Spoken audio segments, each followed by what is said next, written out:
الحمدللہ الحمدللہ وکفا والصلاة والسلام علی رسولہ وحبیبہ سیدنا محمد المصطفیٰ وعلی آلہ واصحابہ مصابیح الصدق والصفا اما بعد فقال اللہ تعالی فی الکتاب القدیم والخطاب العظیم اعوذ باللہ من الشیطان الرجیم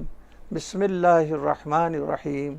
لیلۃ القدر خیر من الف شہر صدق اللہ مولانا العظیم وبلغنا رسولہ النبی الکریم وقال تبارک وتعالی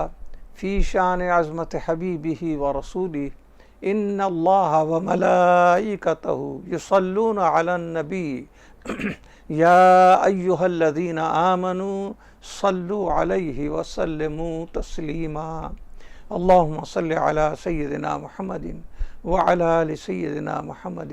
صلاة دائمة مقبولة تؤدی بها عنا حقہ العظیم۔ معزز ناظرین، السلام علیکم ورحمۃ اللہ وبرکاتہ۔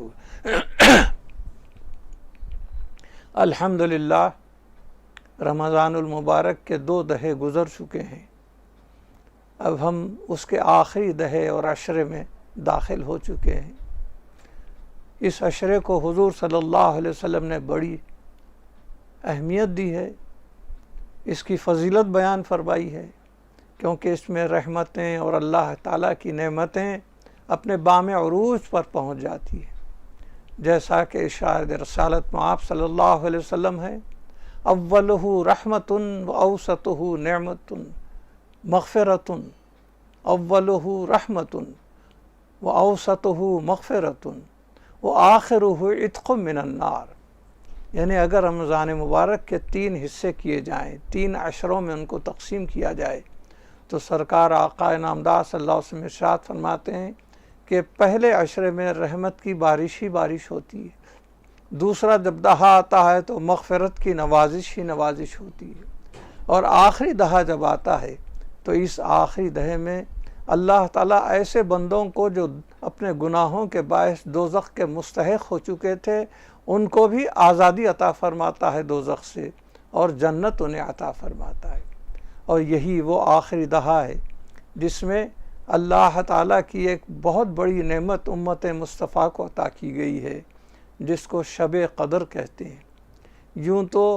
آخری دہے کے 9 یا 10 راتیں یا 10 دن ہوتے ہیں،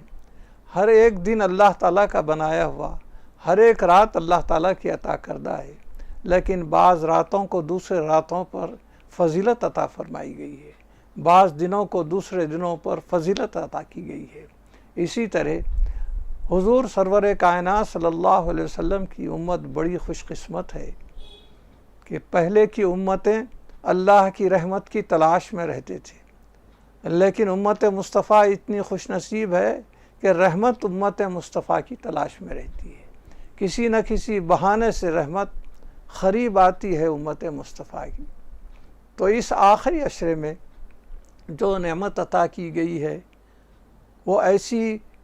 اعلیٰ قدر والی ہے، عظمت والی ہے کہ اللہ تعالیٰ نے اس کی فضیلت بیان کرنے کے لیے قرآن پاک کے 114 صورتوں میں سے ایک کامل صورت جس کو سورہ قدر کہتے ہیں، یہ اللہ تعالیٰ نے نازل فرمائی ہے، اور اسی کی ایک آیت کی تلاوت کا میں نے ابھی شرف حاصل کیا۔ دراصل یہ مدنی سورہ ہے، یہ سورہ قدر مدینہ منورہ کا سورہ کہلاتا ہے۔ اس میں جملہ 5 آیتیں ہیں اور 30 کلمے ہیں اور 112 حروف ہیں۔ میں نے دوسری آیت کی ابھی آپ کے سامنے تلاوت کا شرف حاصل کیا ہے، لیلۃ القدر خیر من الف شہر، کہ لیلۃ القدر یا شب قدر 1000 مہینوں سے بہتر ہے۔ کیا مطلب ہے؟ یہاں 1000 مہینوں کا تعلق اس سورہ کی شان نزول سے ہے۔ مفسرین کرام فرماتے ہیں کہ ایک بار حضور آقا نامدار صلی اللہ علیہ وسلم بنی اسرائیل کے ایک عابد زاہد کا ذکر فرما رہے تھے، غالباً اس کا نام شمعون تھا۔ اس کی عبادت کا یہ عالم تھا کہ دن تمام روزہ رہتا، رات تمام جاگتے ہوئے اللہ تعالیٰ کی عبادت میں مصروف رہتا، بلکہ ایک روایت میں تو یہ ہے کہ اس کو کئی بیٹے اللہ تعالیٰ نے عطا فرمائے تھے، ایک بعد دیگرے اللہ تعالیٰ کی راہ میں ان کو جہاد کرتے ہوئے وہ شہید کر گئے، اس کے بعد خود بھی جہاد میں شہید ہو جاتا ہے۔ اس کی جو فضیلت بیان کی گئی کہ یہ ایک دن نہیں، 2 دن نہیں، بلکہ 1000 مہینوں تک اس کی عبادت کا یہی حال تھا کہ صائم النہار اور قائم اللیل، دن میں روزے دار اور رات میں کھڑے رہ کر اللہ کی عبادت کیا کرتا۔ 1000 مہینے کے 83 سال اور 4 ماہ ہو جاتے ہیں۔ تو ان 1000 مہینوں تک کے یہ جب عبادت کا اس کا ذکر فرمایا حضور نے، تو صحابہ کرام جو سن رہے تھے عرض کرنے لگے، یا رسول اللہ صلی اللہ علیہ وسلم، آپ فرماتے ہیں کہ آپ کی امت، اللہ تعالیٰ نے آپ کی امت کو خیر امت فرمایا ہے، سب امتوں سے افضل فرمایا ہے، لیکن بنی اسرائیل کی 1000 مہینے کی جو عبادت ہے، بھلا ہم اتنی عبادت کہاں کر سکیں گے؟ پہلے تو ہماری عمروں کا اوسط 50-55 سال کے اندر ہی ہماری عمریں ختم ہو جاتی ہیں، اور ہماری زندگی کی مختلف ایسی مصروفیات ہیں کہ ہمیں عبادت کے لیے وقت ہی نہیں نکلتا۔ مثلاً 1/3 وقت تو ہمارا سونے میں گزر جاتا ہے، پھر بعد میں معاش کی تلاش میں تھوڑا سا تلاش معاش میں ہمارا وقت گزر جاتا ہے، پھر ہر ایک کے لیے بیماری ہے، حرج ہے، مرض ہے، اس میں بھی وقت چلے جاتا ہے۔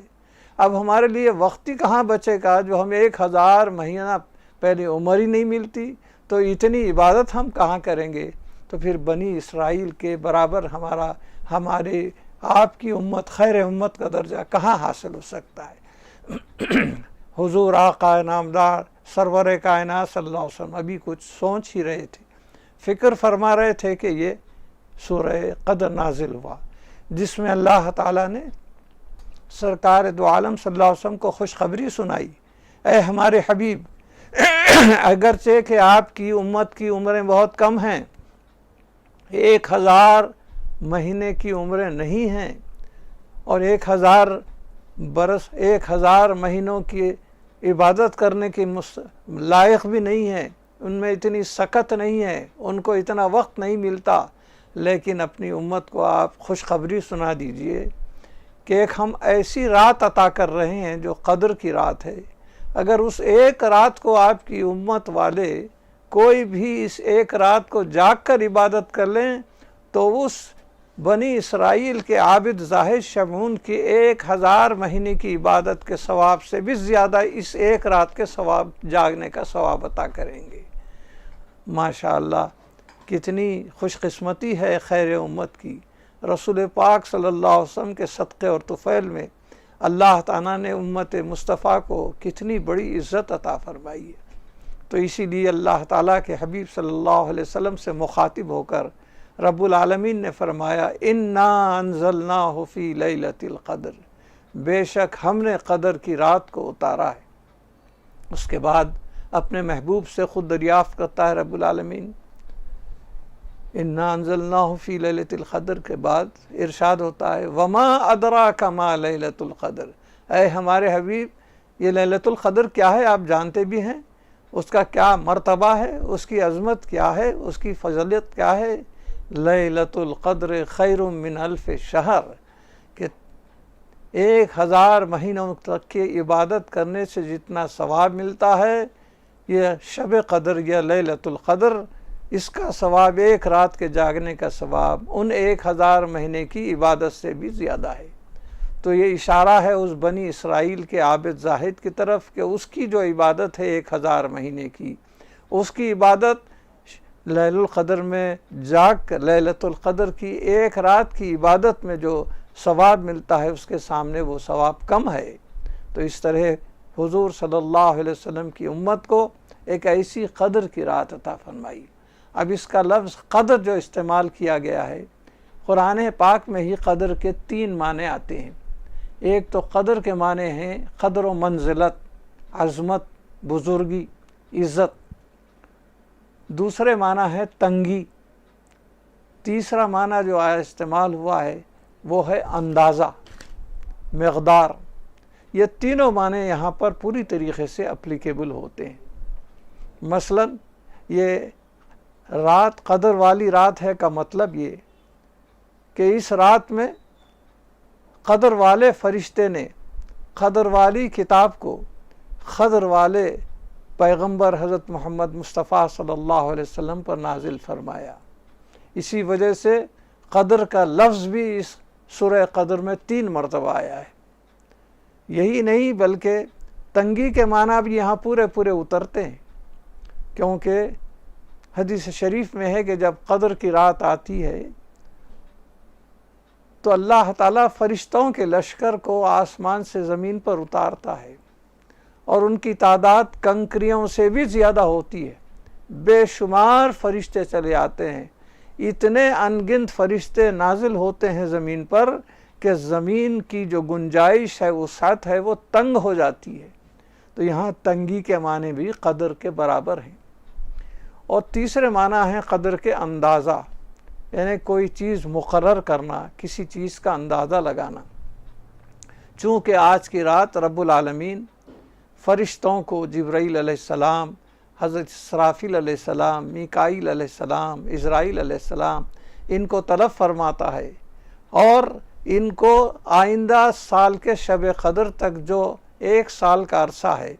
اس میں ان کے کیا کیا فرائض ہیں، کیا کیا ذمہ داریاں ہیں، اللہ تعالیٰ تقسیم فرماتا ہے۔ مثلا حضرت جبرائیل علیہ السلام کو جہاں جہاں بھی زلزلے آنا ہے، جہاں جہاں پر بھی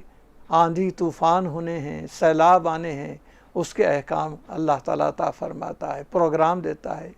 اسی طریقے سے حضرت میکائیل علیہ السلام کو کس کی رزق کہاں کہاں تک ہے، کس کی عمر کب تک ہے، اس کے احکام دیتے ہیں۔ اسرائیل علیہ السلام کو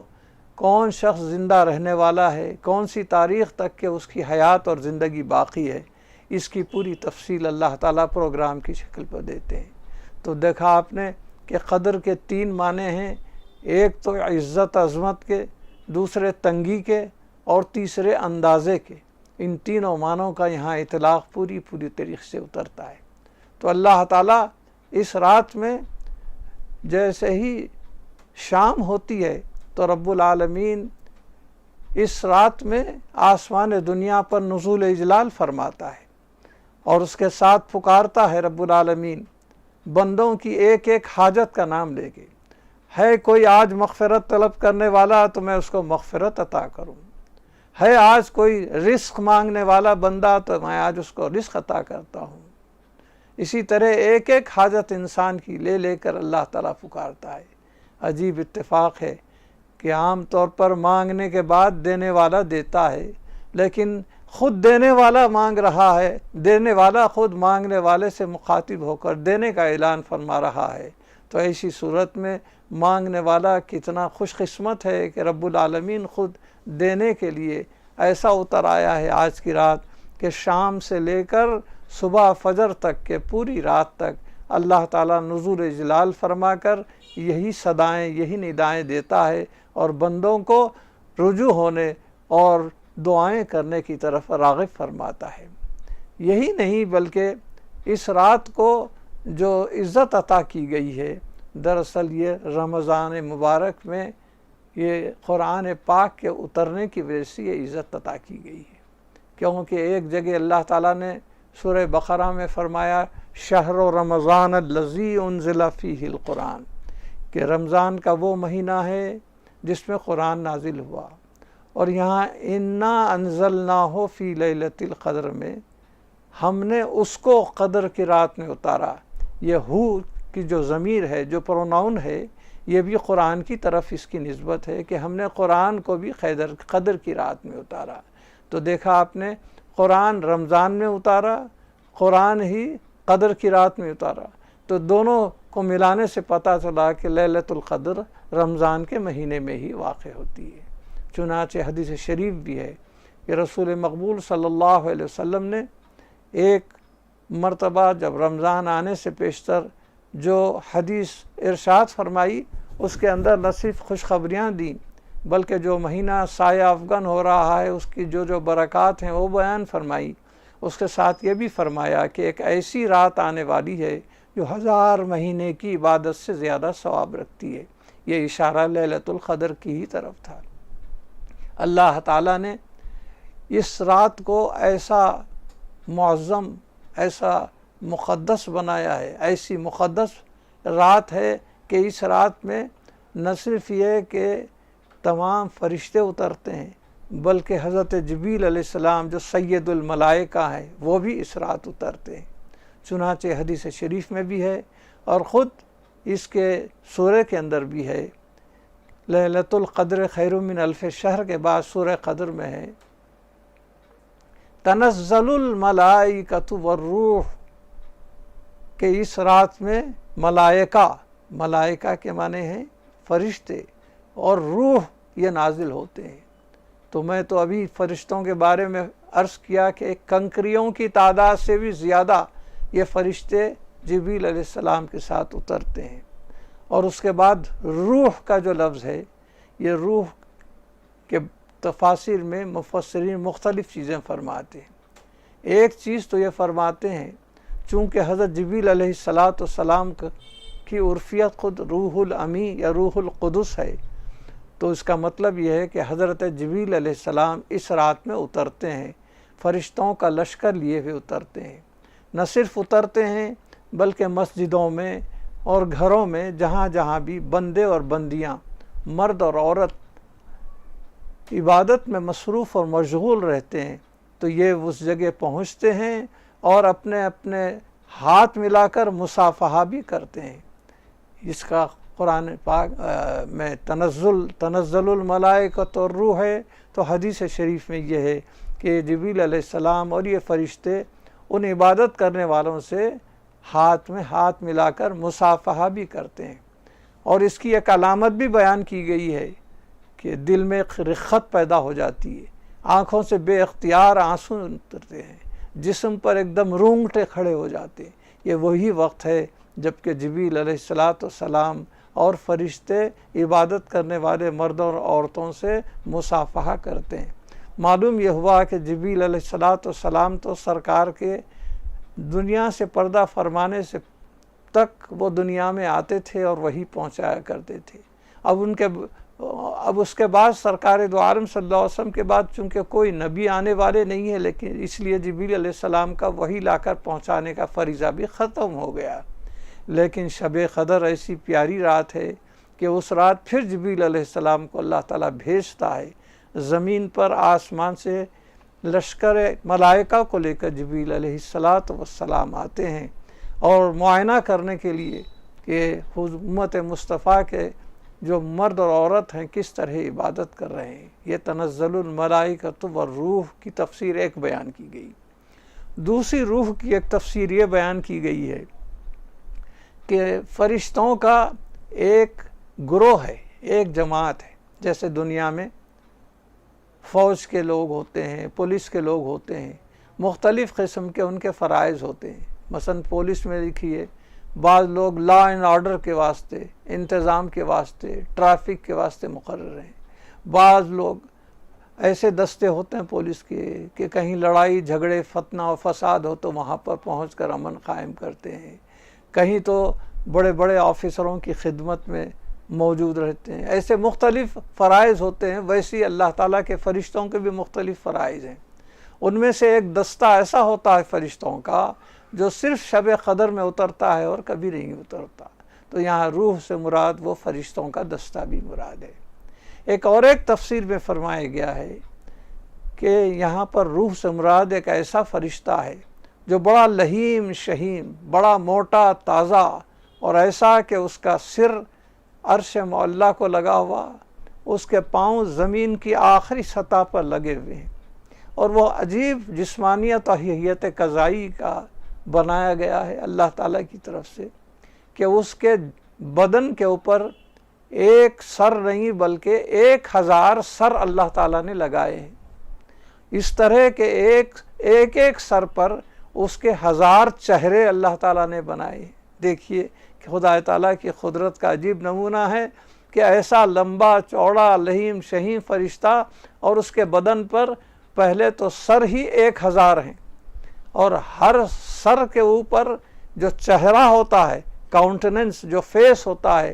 ہر سر کو 1,000 چہرے لگے ہوئے ہیں، اور ہر چہرے کے اوپر جو منہ ماؤتھ ہوتا ہے یہ 1000 منہ رکھے ہوئے ہیں، اور ہر منہ سے وہ 1000 قسم کی تسبیح کرتا ہے اللہ تعالیٰ کی۔ اور اللہ تعالیٰ اس کو حکم دیتا ہے کہ جب شب قدر آ جائے تو تو جتنی بھی ان تمام منہوں سے چہروں سے تسبیح کرے گا وہ سب ان کی مغفرت کے لیے تسبیح کر، ان کی تسبیح، تیری تسبیح اور دعا ان لوگوں کی مغفرت کے لیے ہونا چاہیے جو شب قدر کو جاگتے ہیں، اللہ تعالیٰ کی عبادت کرتے ہیں، انہی کے لیے تو مغفرت کی دعا اپنے ساری زبانوں سے کر۔ روح کی یہ بھی ایک تفسیر بیان کی، اور ایک روح کی یہ تفسیر ہے کہ اللہ تعالیٰ نے حضرت عیسیٰ علیہ السلام کو روح اللہ کا لقب عطا فرمایا، لہٰذا حضرت عیسیٰ علیہ السلام جو آسمان پر زندہ ہیں، امت مصطفیٰ کی عبادت کا منظر دیکھنے کے لیے آسمان سے نیچے اترتے ہیں، تو روح سے مراد روح اللہ بھی مراد لیا گیا ہے۔ ان سب تفسیروں سے الگ ایک تفسیر علامہ تھانی سری نے لکھی ہے، بڑی پیاری۔ کہتے ہیں کہ روح کے مطلب ہے جان، روح کا معنی ہے جان، اور جان عالم کون ہے؟ محمد عربی صلی اللہ علیہ وسلم۔ تو سرکار دو عالم صلی اللہ علیہ وسلم کی روح مبارک بھی گنبد خضرا یا جہاں پر آپ تشریف فرما ہے وہاں سے پوری دنیا کی اندر تصرف فرماتی ہے، اور روح سب اپنی امت مصطفیٰ، اپنی امت کی، خیر امت کی جو عبادات ہیں اس کا منظر ملاحظہ فرماتی ہے اور خوش ہوتی ہے۔ اس طرح تنزل الملائکۃ والروح کو اللہ تعالیٰ نے فرمایا۔ اب سلام ہی حتی مطلع الفجر، سلام کیا ہے؟ سلامتی کے معنی ہے، یعنی پوری رات شام سے لے کر صبح تک سلامتی ہی سلامتی ہوتی ہے، امن ہی امن ہوتا ہے، اور اس کے اندر کسی قسم کے شیطان تو رمضان کے مہینے میں قید رہتے ہیں، لہٰذا کوئی برائی کرنے کا یہاں سوال ہی پیدا نہیں ہوتا، امن سلامتی سلامتی رہتی۔ اب آخر میں سوال یہ پیدا ہوتا ہے کہ سرکار نے جب یہ فرمایا کہ شب قدر کو ڈھونڈنا ہے تو آخری ہفتے میں آخری عشرے میں ڈھونڈو۔ جب صحابہ نے عرض کیا یا رسول اللہ صلی اللہ علیہ وسلم، اتنی عظمت والی، اتنی قدر والی جب رات شب قدر ہے تو یہ بھلا بتائیے رمضان میں کون سی تاریخ ہے، کون سی رات ہے کہ جس میں شب قدر واقع ہوتی ہے؟ تو رسول مقبول صلی اللہ علیہ وسلم نے ارشاد فرمایا کہ تم شب قدر کو اگر پانا چاہتے ہو تو آخری عشرے کی، رمضان کا آخری عشرہ اس کے اندر تلاش کرو۔ تو پھر صحابہ نے عرض کیا حضور آخری عشرے میں 9 یا 10 راتیں ہوتی ہیں، تو ایسی صورت میں ان راتوں میں بھی کون سی رات ہے، کچھ تو اشارہ دیجئے۔ تو رسول مقبول علیہ السلام نے آپ نے ارشاد فرمایا اچھی بات ہے، تم اگر پانا ہی چاہتے ہو تو آخری عشرے کی جو طاق راتیں ہیں اس کے اندر شب قدر ہوتی ہے، تم اس کی تلاش کرو۔ تو اس سے مطلب کیا ہوا؟ طاق راتیں آخری عشرے کی کون سی ہوئیں؟ 21ویں رات، 23ویں رات، 25ویں رات، 27ویں رات اور 29ویں رات، یہ 5 طاق راتیں ہیں۔ تو رسول مقبول صلی اللہ علیہ وسلم نے ارشاد فرمایا کہ آخری عشرے کی ان 5 راتوں میں سے کوئی ایک رات یہ شب قدر ہوتی ہے، لیکن اب اس کے بعد میرے سے مزید کچھ اس کے بارے میں دریافت نہیں کرنا۔ تو بات یہ ہے کہ جب اتنی بہترین عظمت والی، تقدس والی رات ہے تو 5 راتوں میں اللہ اور رسول نے چھپا کر کیوں رکھ دیا ہے؟ تو اس کا جواب بھی یہ ہے کہ دیکھیے جب کوئی چیز اعلیٰ درجے کی ہوتی ہے تو اللہ تعالیٰ اس کو چھپا کے رکھتا ہے، بعض حکمت والی چیز ہوتی ہے تو اللہ اس کو چھپا کے رکھتا ہے۔ جیسے اللہ تعالیٰ کے اسماء، اس میں اسم اعظم چھپا ہوا ہے، اگر اسم اعظم ظاہر کر دیا جاتا تو لوگ اسی اسم اعظم کی ہی زیادہ وظیفے میں تلاوت کرتے تھے اور دیگر اسماء حسنہ کو بالکل چھوڑ دیتے، ترک کر دے۔ اس لیے اللہ تعالیٰ نے اسم حسنہ کو، اسم اعظم کو اسماء حسنہ میں چھپا کر رکھ دیا تاکہ سب اسماء حسنہ پڑھتے رہیں تو اس میں اسم اعظم بھی آ جائے۔ اسی طرح اولیاء اللہ کو دیکھیے، تمام عوام میں اولیاء اللہ کو اللہ تعالیٰ نے چھپا کر رکھ دیا ہے، ظاہر نہیں کیا۔ اگر ظاہر کر دیا جاتا تو صرف اولیاء اللہ کی ہی عزت کی جاتی، دوسرے لوگوں کو چھوڑ دیا جاتا۔ اللہ تعالیٰ اس کے اندر مصلحت نہیں سمجھتا۔ ہماری موت کا وقت ہے، اس موت کے وقت کو بھی اللہ تعالیٰ نے چھپا کر رکھ دیا ہے۔ اس کی وجہ کیا ہے؟ اگر موت کا وقت ہم کو معلوم ہو جاتا تو بندے دنیا بھر کے لہو و لعب میں، گناہوں میں مصروف رہتے، اور جب معلوم ہو گیا کہ فلاں دن ہماری موت آنے والی ہے، اپنے کیلنڈر میں ایک ریڈ مارک کر لیتے، اور اس روز صبح ہی نہا دھو کر موت کے انتظار میں مصلی جانماز بچھا کے ہاتھ میں تسبیح لے کے اللہ اللہ کرتے ہوئے بیٹھتے تھے۔ اللہ تعالیٰ یہ نہیں چاہتا کہ صرف موت کے دن ہی تم اللہ کو یاد کریں، بلکہ موت کو اس لیے چھپا دیا کہ ہر دن ہر رات اللہ کی یاد میں گزارو، یہ سمجھ کر کہ موت کب آتی ہے ویسے نہیں۔ اسی طرح قیامت کا دن ہے، اس کو اللہ تعالیٰ نے چھپا دیا ہے۔ رسول مقبول صلی اللہ علیہ وسلم نے یہ ظاہر فرما دیا کہ قیامت یوم عاشوراء کو آئے گی،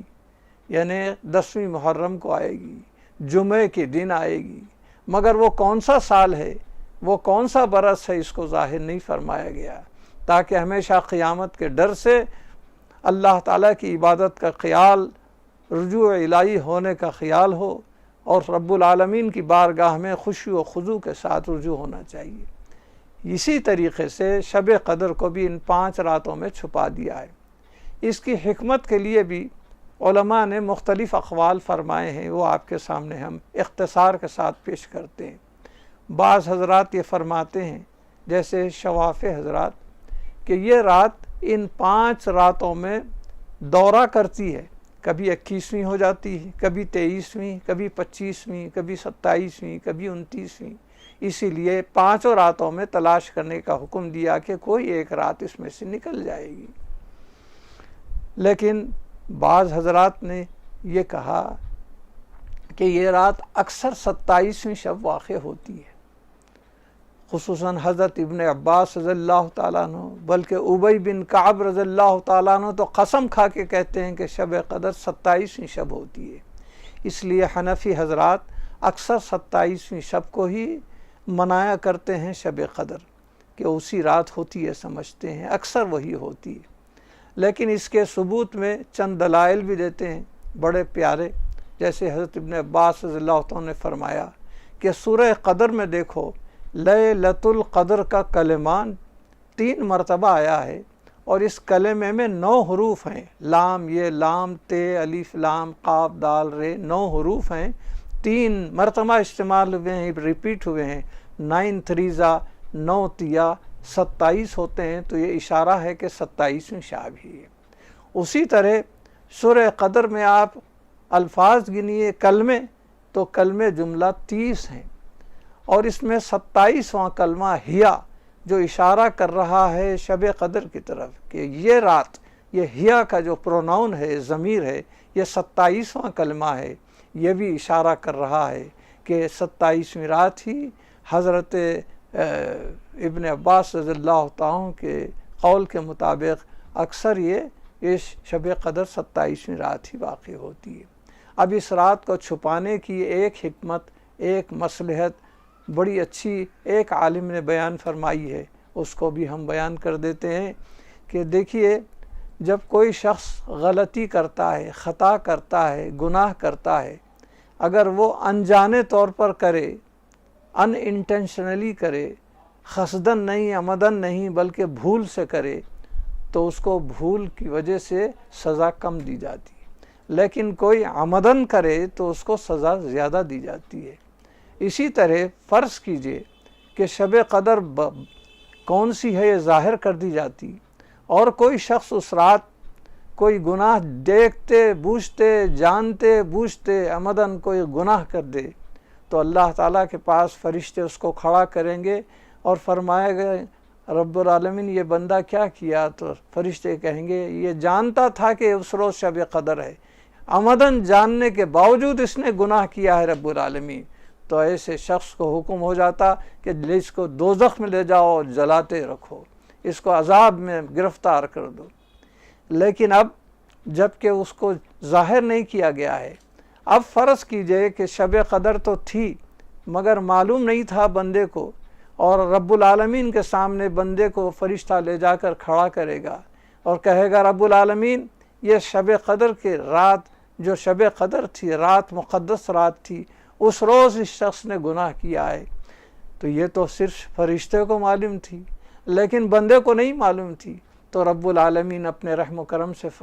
فرشتے سے کہے گا ارے بھائی اس کو معلوم نہیں تھا کہ وہی شب قدر تھی، اس لیے اس کو بھول جانے یا سہو کا، یا انجانے ہونے کا، نہ جاننے کا، واقف نہ ہونے کا جو فائدہ ہے دیتے ہوئے میں اس کو معاف کر دیتا ہوں، اس کو کسی قسم کی تکلیف اور عذاب میں گرفتار مت کرو۔ اس طریقے سے قدر کی رات کو چھپانے میں یہ حکمت بھی رکھی ہوئی ہے، یہ مصلحت بھی بندوں کے لیے ہی، بندے کی موافقت میں ہے، بندوں کے فائدے کے اندر ہے۔ بہرحال اللہ کا فضل و کرم ہے کہ رب العالمین ہمیں یہ شب قدر عطا فرمانے والا ہے اس دہے میں۔ اللہ تعالیٰ سے ہم دعا کرتے ہیں کہ رب العالمین قدر کی رات کی جو قدر و منزلت ہے، جو عظمت ہے، اس سے ہمیں مالا مال فرما دے۔ ہمارے جو بھی گناہ ہیں رب العالمین تو اچھی طرح واقف ہیں، ہم کیا، ہماری عبادت کیا، لیکن ہماری عبادتوں کو تو اپنے فضل و کرم سے آج کی رات یعنی آنے والی شب قدر کی رات میں ہمارے ان تمام گناہوں کو معاف فرما دے، ہمیں ایسی نیکیوں کی ترغیب دے جس کا ہزار مہینے کے برابر اس کا ثواب ہو، ہمارے گناہ معاف فرما دے، ہماری جو کچھ بھی عبادتیں ہیں تو اپنے فضل و کرم سے، اگر تو انصاف سے، عدل و انصاف سے کام لے تو ہم کہیں کے نہیں رہیں گے، تو اپنے فضل و کرم سے ہماری عبادتوں کو قبول فرما، ہمارے روزوں کو قبول فرما، ہماری سحریوں کو قبول فرما، ہماری تلاوت قرآن کو قبول فرما، ہماری تراویح کو قبول فرما، ہماری تسابیح کو قبول فرما، ہمارے جو بھی افطار کو، سحر کو قبول فرما۔ ہم نے تیری جو کچھ بھی عبادت کرنے کی کوشش کی ہے، اگر تیرے شان نہ بھی ہو تو اس کو قبول فرما دے۔ ربنا تقبل منا الصلاة والصيام والقيام بحرمة سيدنا خير الانام عليه الصلاة والسلام۔ اللهم انك عفو تحب العفو فاعف عنا يا كريم۔ اللهم انا نسألك العفو والعافية والمعافاة الدائمة في الدين والدنيا والآخرة۔ ربنا تقبل منا انك انت السميع العليم وتب علينا انك انت التواب الرحيم۔ وصلى الله تعالى على خير خلقه نور عرشه سيدنا محمد وآله واصحابه اجمعين والحمد لله رب العالمين۔ السلام عليكم ورحمة الله وبركاته۔